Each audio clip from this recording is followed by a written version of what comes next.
Welcome to Hops and Monsters. You've stumbled upon a weekly podcast of uninhibited nerdery. I'm Charlie Swanson. I'm Ben Shackelford. Tonight we are drinking a few beers and we are going to talk about one of our favorite subjects. Twin Peaks. Twin Peaks. I gotta say, we're super excited to discuss Twin Peaks because with season 3 around the corner coming out next year, I mean, it's been on my mind, and so I started binge watching season 1 and 2. Yep. Over the weekend. You and I both, buddy. I fell in love with it all over again. Right. And it's been on our mind, so that's what tonight we're going to talk about. Yeah. We've been talking about it nonstop, back and forth, so we're going to give it to you. Twin Peaks is the classic 1990-91 TV series created by David Lynch and Mark Frost. It's a murder mystery soap opera, right, Ben? Yep. The typical, Northwestern homecoming queen gets murdered, and Small the town town tries to figure out who done it. Exactly. Tonight, we're talking about it over a couple of beers. I'm drinking a Modern Times Black House. It's a coffee stout, because when you're talking about Twin Peaks, you need to have some damn fine coffee stout. That's right. That town's known for damn fine coffee. That's right. Modern Times out of San Diego, they do a 75% Ethiopian, 25% Sumatran coffee stout. It's delicious. It's coffee, but it's damn fine. Ben, what you got over there? I have got Two Towns Cider House Rue Barbarian. Oh, I love that. Two Towns is from Portland, Oregon, which is sort of near Seattle. Hey, we love the West Coast. But, it's a tangy, wild, and not for the faint of heart. Rue Barbarian is the fearsome hard cider made with fresh pressed Northwestern rhubarb. This ain't no pie, and it ain't made by your mom. That's... And if I know anything about you, Ben, you are not for the faint of heart. Or you are not faint of heart. How do we say that? You are not faint of heart, so that beer is for you. Yep. It's actually a cider, but, it's alcoholic, and that counts. Absolutely. So tonight we're talking about Twin Peaks. It's a TV sensation phenomenon. What do you want to call it? It was huge when it came out.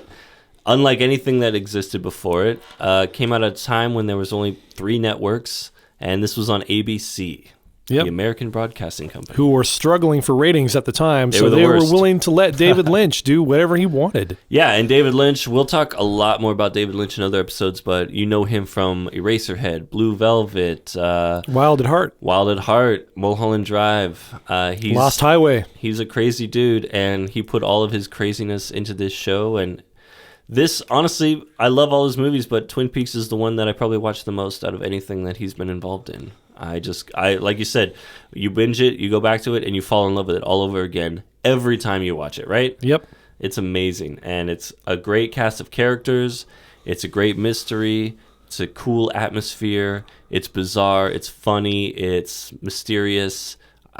It's damn scary at places. It can be very scary. Why it fits into this theme of Hops and Monsters. Absolutely, yeah. There's a lot of monsters in this show. I'll just say right now, even though we're not going to really talk about it tonight, Twin Peaks Fire Walk with Me is my favorite horror film, bar none. Yes, so if you're unfamiliar, this was a show that ran for 2 seasons, got canceled on a big cliffhanger.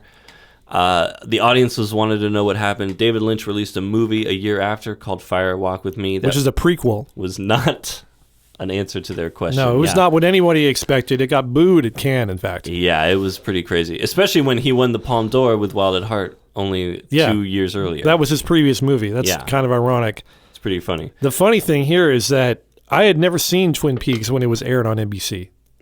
ABC. I mean... It was 25 years ago. I wasn't watching TV at that time or something. I missed it all. My first experience with Twin Peaks was watching Fire Walk with Me in the theater. So I was just completely confused as fuck. There was just no way to know what the hell was going on, but it was so heavy on the atmosphere. I just fell in love with it.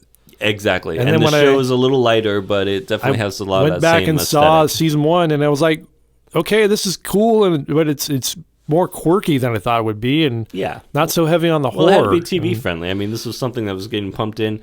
So basically, the story behind it is David Lynch has done all these art house films. He gets teamed up with a writer named Mark Frost, who is famous for TV dramas like Hill Street Blues, and they are a partnership, and they work great together because they're kind of 2 sides of the same coin. David Lynch is all this freestyling, off-the-cuff ideas, and then Mark was able to put it into an actual script. And they came up with this great idea of a murder mystery set in a small town up northeastern Washington, 5 miles from the Canadian border, 12 miles from the Idaho border. And it is very mysterious in the way that they present it because you don't know. It's a whodunit. It's a classic whodunit, but with soap opera tones. Plots. Yeah, there's even a subplot of a soap opera running in the background on TVs. There is. And yeah, as if to mock the entire thing. Yeah, there's Invitation to Love, a soap opera that everyone watches, which is itself a very dark soap opera if you're watching it as they watch along. And it really mirrors the show itself, but they kind of throw every soap opera trope at the board and everything sticks and they run with it all, and that's what I love about this show. And it's endlessly rewatchable, like you were saying, because it's so complicated and every character is so quirky, so bizarre, so unique to himself that you either love him or you love to hate him. That's kind of how it comes down. There are a few that are just really, God, I hate this character. It's like, but you're supposed to, I think. I hope. So I don't know. Which character do you like the best? Or is that an obvious question? I think I can guess. Well, for me, it's obvious because the hero of the story is Special Agent Dale Cooper of the FBI, played by Kyle MacLachlan. And he's my favorite character of maybe all time, of anything, really. He's such a perfect, genuine hero. And he really is perfectly portrayed by MacLachlan. You guys probably know Kyle MacLachlan as the mayor on Portlandia. Right? Another great show. He's great in that. He's having a great role with that. But him and David Lynch had worked together a bunch. They did Dune together. David Lynch directed the 80s we can't admit Dune. that because David Lynch had his name struck from the credits of Dune. Well, they knew each other on the set of Dune before everything went awry. That's another story. But then they worked together again on Blue Velvet, which is maybe my favorite David Lynch film as a standalone film. I think it's a perfect neo-noir 80s thriller. It's pretty damn good. And I think David Lynch took a lot of the ideas from Blue Velvet and kind of kept them going in Twin Peaks because there's the sense of the idyllic small town, but under the surface, there's all this pain and sorrow and darkness, and that's really kind of what Twin Peaks is about. It's idyllic small town, everyone knows each other, everyone's friendly, but drugs are being run through the town, and there's this huge underbelly that no one really wants to talk about. There's a duality. There's light and dark, as there is in most of David Lynch's films. Exactly. That's a big theme for all of his work, really, right? I mean, and it really, I think almost Twin Peaks is the best example of that, of him exploring that idea. I think that's how he achieves it the best in Twin Peaks. In television, for sure. Yeah, definitely. Definitely, yeah. And it was one of those where it kind of, I think there's a lot of shows that follow it, and I think a lot of what we see on TV now is a result of a show like Twin Peaks breaking the mold, pushing the envelope, all the, silly things that I could say about it, the cliches, but it really was at the time, and it was one of those shows where something like a third of everyone with a TV was watching Twin Peaks in that first season. It took over the collective consciousness. Well, everybody wanted to know who really killed Laura Palmer. And right. The interesting thing maybe we should get into the plot of this show. Maybe we should tell people what's actually going on here. Who killed Laura Palmer? That is the crux of Twin Peaks. Laura Palmer's body washes up ashore, wrapped in plastic. Pete Martell, played by Jack Nance, who was my favorite character. Who's great. Eraserhead himself, Jack Nance, discovers the body, and it's a murder mystery. And that pilot episode, that was one of those where the studio just kind of bought the pilot first, and so all they had was the pilot. They just made the pilot, and they wanted a cohesive ending as if it was going to be like a TV movie.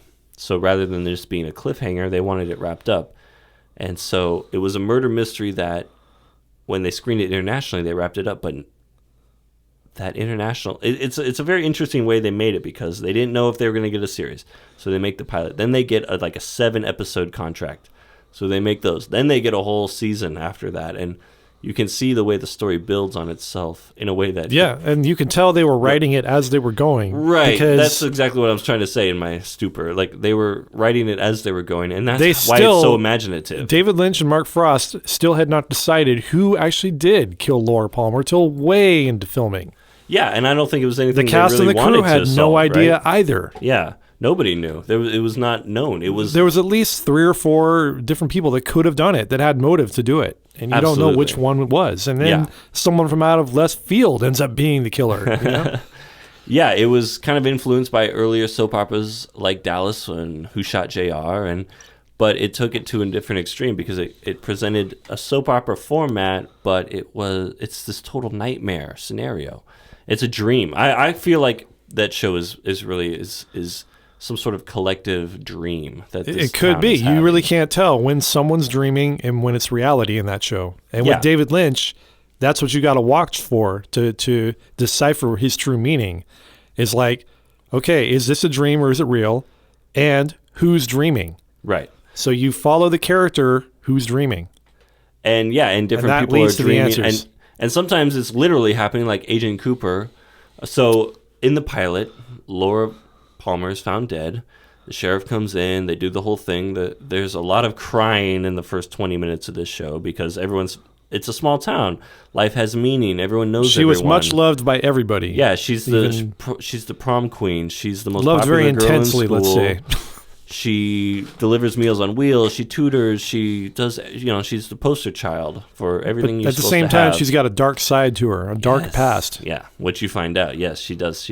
And this gets revealed after every episode more and more. The layers get peeled back. But I love the way the show introduces the characters. You're introduced to the students that she knows. You're introduced to her family and the people they know.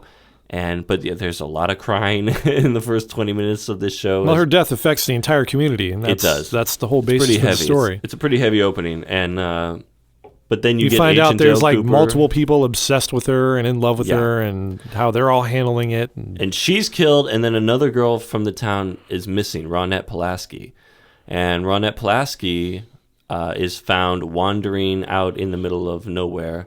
Ends up crossing the state lines, and so the FBI has to get involved. Brings in the FBI, and that's where you get Agent Dale Cooper. And I feel like I had this marked up, and now I'm not seeing it, but I wanted to kind of read the very beginning of Agent Dale Cooper's monologue where you meet him. Let's see if we can find that real quick. Agent Dale Cooper. Diane, 11:30 a.m., February 24th, entering the town of Twin Peaks, 5 miles south of the Canadian border, 12 miles west of the state line. I've never seen so many trees in my life. As W.C. Fields would say, I'd rather be here than Philadelphia. And it goes on from there, and it's a perfect introduction to a character because you find out that Cooper is detailed, committed, serious, professional, but he's also humorous. He's curious. He's genuine in his thought, and it's like he can't wait to get to the bottom of the mystery and solve it. Yeah, he's enthusiastic. Exactly, he loves that's the his word. job. And you find out pretty soon on in the pilot that he thinks this is the work of a serial killer who killed another girl, Teresa Banks, in another part of the state. And you just see his enthusiasm and his excitement when he finds these little clues, like the letter under Laura Palmer's fingernail, and all this is right in the pilot. We're no spoilers yet, but he has such a lust for this job almost that it's a little unnerving at times. It can be a little like he seems a little he's too very excited, Dexter-ish, right? Yeah, and you almost think he doesn't take it too seriously, but I think it's more that he has such a grim job that he takes such pleasure in things like a nice slice of pie or a tuna fish sandwich at the Lamplighter Inn. He takes such pleasure in a black cup of coffee, a damn fine cup of coffee.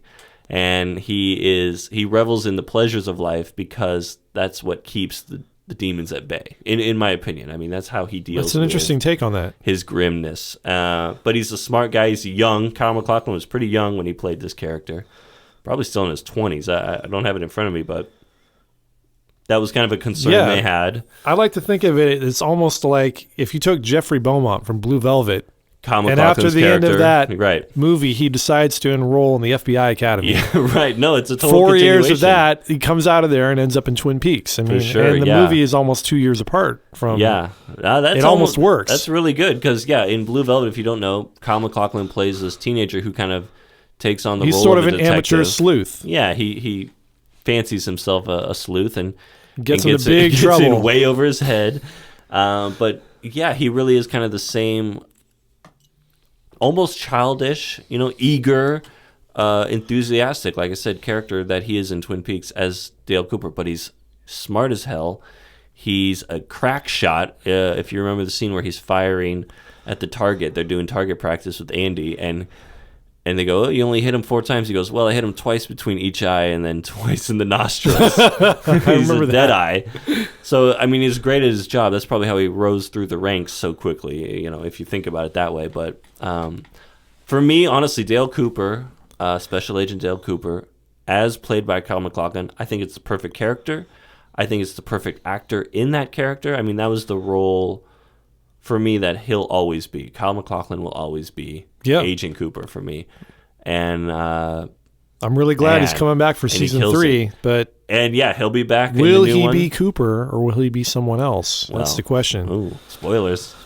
Don't give too much away here. So what else do we want to talk about? So this show is very much about duality. It's about the reflection of good versus evil, the flip side of that coin, the underbelly, everything that happens. Everyone in the show is having an affair, right? I mean, everyone's got a dark secret they're trying to hide. Everyone has a secret, and that's what's so great about it. It's a show where the deeper you get, the more layers of the onion you peel back. Just the darker it gets. These people have idyllic lifestyles on the surface, but underneath, you would think, darkness. And and for me, again, like I said, I kind of feel like there's a lot of dream quality to this show that you don't get, or maybe that you didn't get until recently when you had shows like Lost, kind of ripping off this idea of just mystery for mystery's sake, but. In the pilot episode, Bobby Briggs, the boyfriend of Laura Palmer, who doesn't yet know that she's dead, cheating on Laura with Shelley, whose husband is the violent Leo. I mean, this is one of those things, like, we could go into how everyone knows each other actually, in this town, Leo never did cheat on anybody. Let's just say he was he was one of the guys that Laura knew intimately. But you never saw them together. He might have been in the same room with her, but yeah, So Bobby says to Norma, who owns the Double R Diner, "I'll see you in my dreams." And she says, "Not if I see you first." And there's all these references to dreams, whether explicitly or not. Agent Cooper at one point he talks to Diane, who is his liaison of some sort, I guess, at the bureau. He tells her that he had this nightmare in El Paso. Uncle Jerry, Ben Horn, who is the owner of the Horn's department store and the Great Northern Hotel, the fat cat in the town, his brother comes in and says he was just in Paris and it was such a nightmare. And there's all these little hints, it's like everyone's in a dream. There's references to dreams and nightmares left and right. And everyone's a suspect, as you would in a great soap opera, and everyone is to be distrusted, as it were. What else? So basically that first season was kind of an abbreviated season, 7 episodes. And you learn so much about this town that you dive so deeply so quick. And that's what I love about this show. It's heavy on the atmosphere. The music is amazing. My only gripe with the music is it seems to be going on too often. There's always a theme that accompanies every scene. Right. A scene for a theme. And it would have been interesting if maybe they had left some of the music out. Yeah, I think it's a bit much. That's my only criticism until we get to season 2. They bring in that one theme of the like do do do do boo boo, like that comes in so like every other scene, right? It's like this big crescendo. And it's very soap opera-ish. I mean, it fits for that. And I think it's style. Supposed to be, right? Yeah, it's supposed to be. But if you haven't seen Twin Peaks, it's on Netflix right now. The whole thing. Just watch it. If you haven't seen it, you've got to watch this. If you haven't seen it, just stop. Watch the first season at least. We can Does that include the pilot? Is the pilot also Pilot's in there. Oh, good. Oh, yeah. It's a golden age. So when we were growing up, you couldn't find Twin Peaks anywhere. I have a couple laser discs of Twin Peaks. And the pilot's not included. The pilot is its own laser disc, which I have. But I also now have the definitive gold box edition, which is the collector's edition of the whole series. David Lynch himself has a great quote on the back of this. I'd love to read it. "I think this is a great definitive Twin Peaks gold set." That's what David Lynch has to say. He just sums it up right there. So guess what? The guy who is behind the thing likes the thing that he made. So good job. There's also Twin Peaks: The Complete Mystery is on Blu-ray. You can get that now. And that includes Firewalk with Me, the movie, I believe. Oh, cool. Well, I don't have Blu-ray yet. Am I a heathen for not having Blu-ray? I think you're pretty hipster for just sticking with Laserdiscs. I go Laserdisc, baby. I got the pilot on Laserdisc with the international ending, which inspired all the dream sequences. We didn't even get into that. It's like so much to talk about here. The studio influence making David Lynch resort to ending the movie. Suddenly his mind goes in a different direction. He comes up with the infamous Red Room, with the red drapes, the chevron-style flooring with the white and black stripes, the man from another place. Who's a midget Cooper's in a red dream. suit. That eventually becomes Cooper's dream, where he's become this intuitive detective. And so it's just, that's what I love about this show, is that, it started as a simple idea, and then it just grew and grew and grew over time, as it naturally did. And David Lynch and Mark Frost, but I think really David Lynch, channeled all these bizarre ideas into and funneled through, and then came up with them as a full realized mystery that even he won't explain, which is what's great. It's up to you to interpret everything. Yeah, he never explains his work. He always leaves it up to you to figure it out. And that's the beauty. He gives you all the puzzle pieces and lets you put it together. Yeah, everyone's going to have a different outcome. That's what I love about a great film, and that's why I love David Lynch so much. And that's what we're going to get into in part 2. After we get another beer, we're going to get into my interpretation versus Ben's interpretation versus, I don't know, Engineer Ant. You got any thoughts on this so far? How's this sounding? I've only seen the pilot. He's only seen the pilot. And you hated it. You were like, I'm done. We're good here. I just didn't have the time to get into it. Yeah. Well, get into it, because we're spoiling everything for you right now. I'm going to make bets on what happens with people who haven't seen it. Oh, perfect. All right. Throw some bets Engineer Ant's way, and we'll be right back after we get another beer. I'm Charlie. I'm Ben. This is Hops and Monsters. We're talking Twin Peaks. Do, do, do, do, do, do. Love it.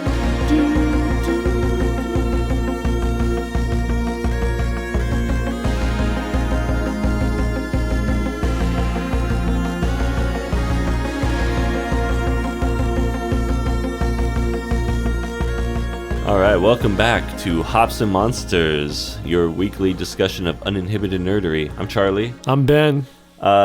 We were just listening to the song that you were just listening to here in the studio, reminding myself how much I love it. It's stupid that we haven't brought this up yet, right? But just realized tonight, we should probably do this. Credit for all the music you hear in this goes to The Left Hand of Creation. Good friends of ours. Really cool instrumental band. They do dark, industrial, experimental music like you're hearing. You can find them on Facebook / The Left Hand of Creation. They have a SoundCloud. They're really awesome. So thank you guys for that. I love the music so much in this show. It's one of my favorite things. And I kind of listened back to it just for that. So again, this is us having a few beers. We're talking about Twin Peaks, and we're kind of rambling on because there's too much to absorb in one sitting.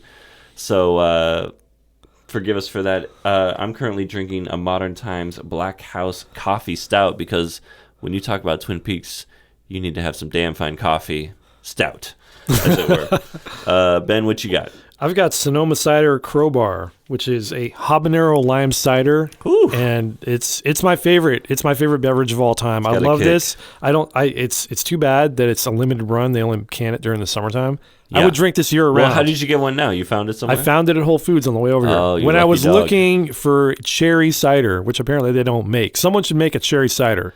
Yeah, of course, yeah. Listeners, if you know anything about Twin Peaks, cherry pie is essential. So you should be jealous, because we literally just ate a cherry pie. I just finished it all between off. us. Yeah. Engineer Ant, you like the pie? I love the pie. He loves it. Yeah, Ben, you ate about 3/5 of that pie. It's gone. So there ain't nothing left. No, it was delicious. Thank you. I'm in a sugar coma right now as we speak. I know. We're gonna be good. So, like we were talking about earlier, Twin Peaks is just one of our favorite TV things to ever happen. It's such a weird thing that it even got on TV. I think we kind of missed the point of why we love Twin Peaks in the first section. So let me just say, I discovered it long after the fact of when it aired. I was a kid when it aired, but I do remember my parents talking about it. They had seen it. And it's just one of those things that back in the day, before you had social media, you literally would get together with people and talk about what you had watched. And there was only 3 networks.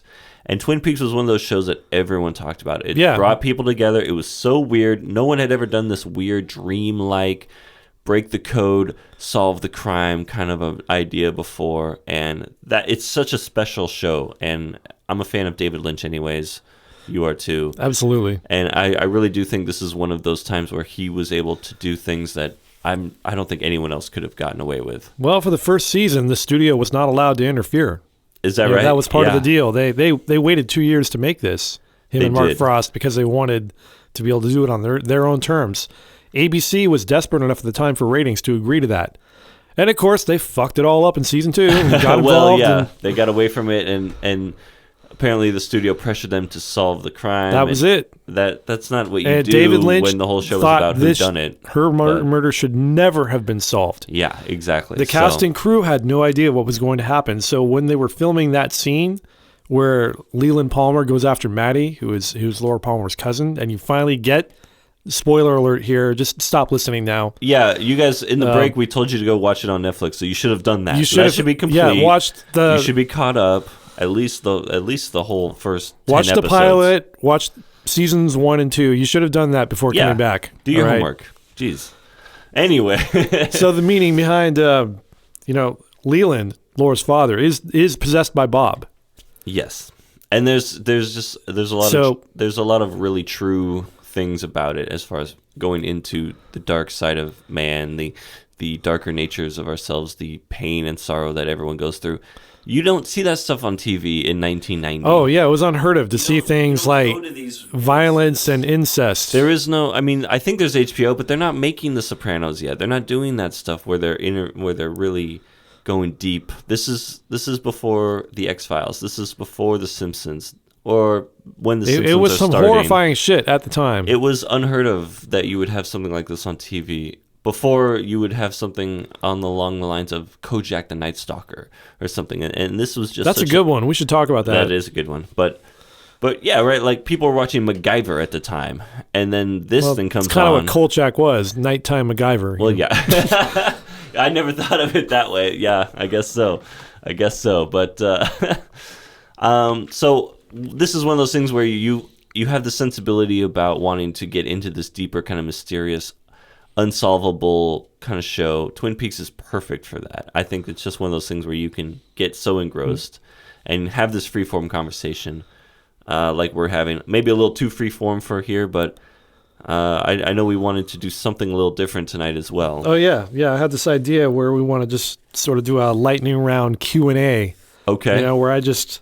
ask Charlie some random questions about the subject we're discussing, and he gives me the most spontaneous answer he can think of. All right, well, here we go. And again, this is something, if you haven't watched it, maybe this is going to not really translate, but this is a show that I think about all the time in my free time. So you should ace this quiz. Okay. Oh, this is okay. All right, I'm being graded. All right, here we go. Do you think Laura's murder should have been solved in the series? Oh, well, no, clearly not. No. I think we've touched on that already. David Lynch himself said it was never meant to be solved. So you siding with Lynch on this? You don't think the network had any... Yeah, I think I'm on David Lynch's side for most of this. It would be okay with you if you still to this day had not known who her killer was. Yeah, that show was all about cliffhangers. And when the series ends, it ends with about half a dozen cliffhangers. And her death already being solved...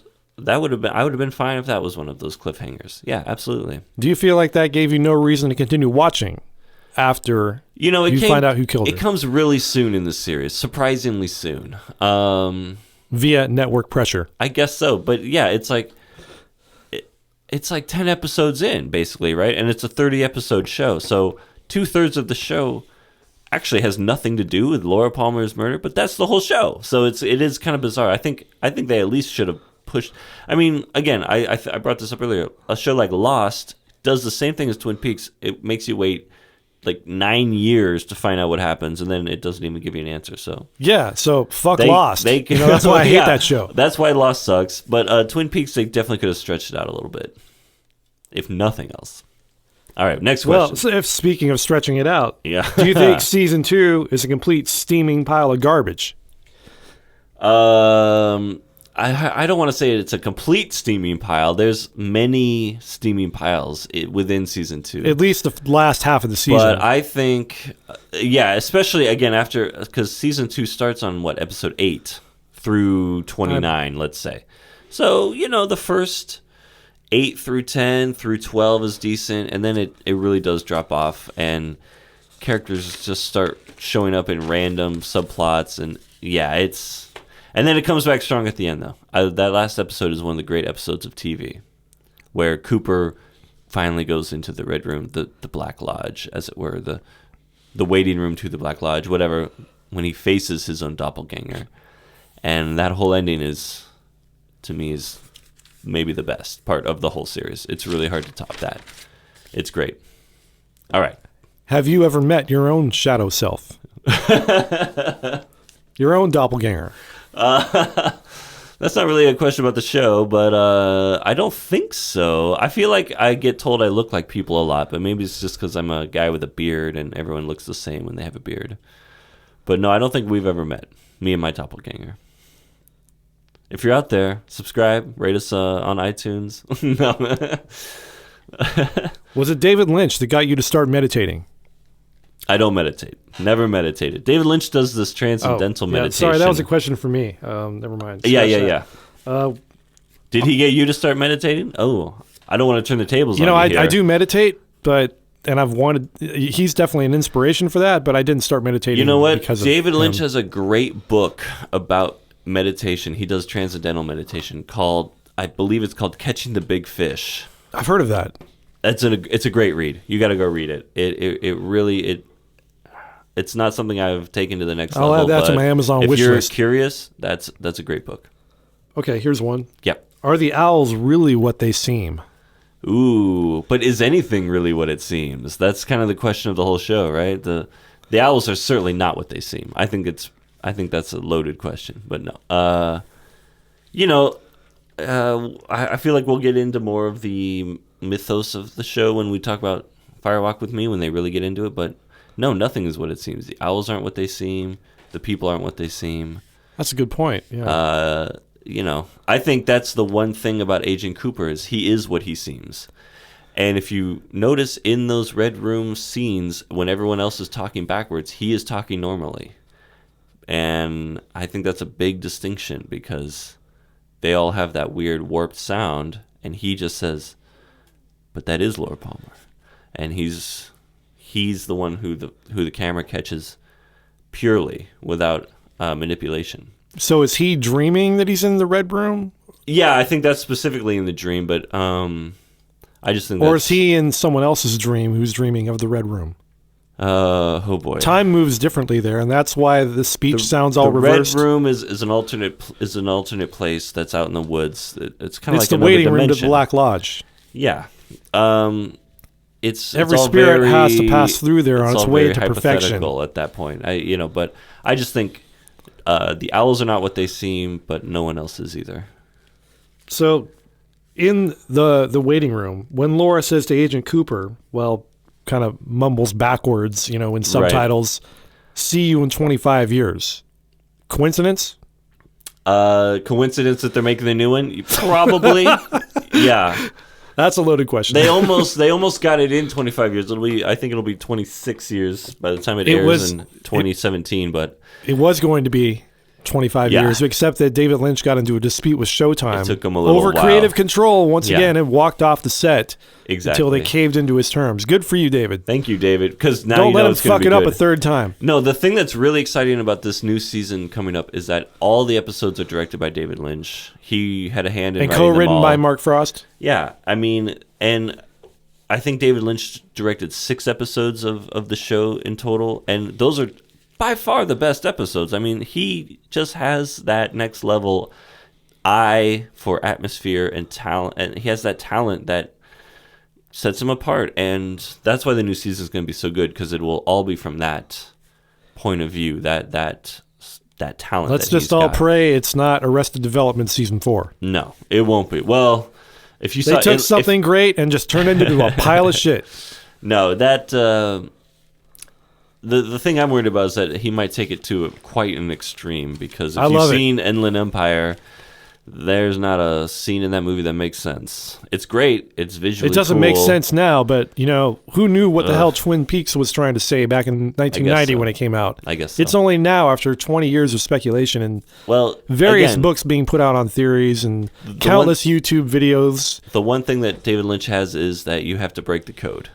And I don't think anyone's broken the code on Inland Empire yet. So we'll see. I'm very excited. He does have a code. What else you got for me? I love these. Okay. I'm actually enjoying this. That's like a pop quiz hot shot. Would you squeal like a dolphin if asked by a lover? Oh, shit, sorry. I was looking at my OkCupid account. Oh. That's weird survey questions I have on there. No. All right, for real now. Here's the one. Why do they call her the log lady? Because I can't figure this out. That's actually answered pretty early on in the series. They're at the Did town I just hall. miss something? They're at the town hall meeting, and Cooper's asking Sheriff Harry S. Truman about all the citizens, and that's Josie Packard. She owns the mill, and that's so and so. And Cooper goes, "Who's the lady with the log?" We call her the log lady. She has a log. I mean, it is what it is. She carries a log around, and that log saw something. Doesn't she have a first name? Although it might come up, but I think on IMDb she is Log Lady. No, and that's you know who that is? She's been. I'm gonna have to look up her name now real quick, because that woman who plays the Log Lady. I thought she was actually addressed by a certain name in the series. Her name is Margaret. That's what it is. Yes, yeah, because she actually ends up kicking it with. But she's played by Catherine Coulson. Catherine Coulson acted in. Did she act? No, where is it? She basically worked on Eraserhead. She was a cameraman. Oh, really? Assistant camera on Eraserhead. Okay, that's legit. And she's worked with Lynch throughout his whole career. Yeah, that's what it was. So she worked with him on Eraserhead. She's a genius. One of those little, it was a small crew. It was basically a student film that took 7 years to make. If you haven't seen Eraserhead, that's a whole different episode. Yeah, we're not going to bring that up now. But Catherine Coulson, who played the Log Lady, has been around with Lynch since the beginning. I love that he always surrounds himself with the same people. Absolutely.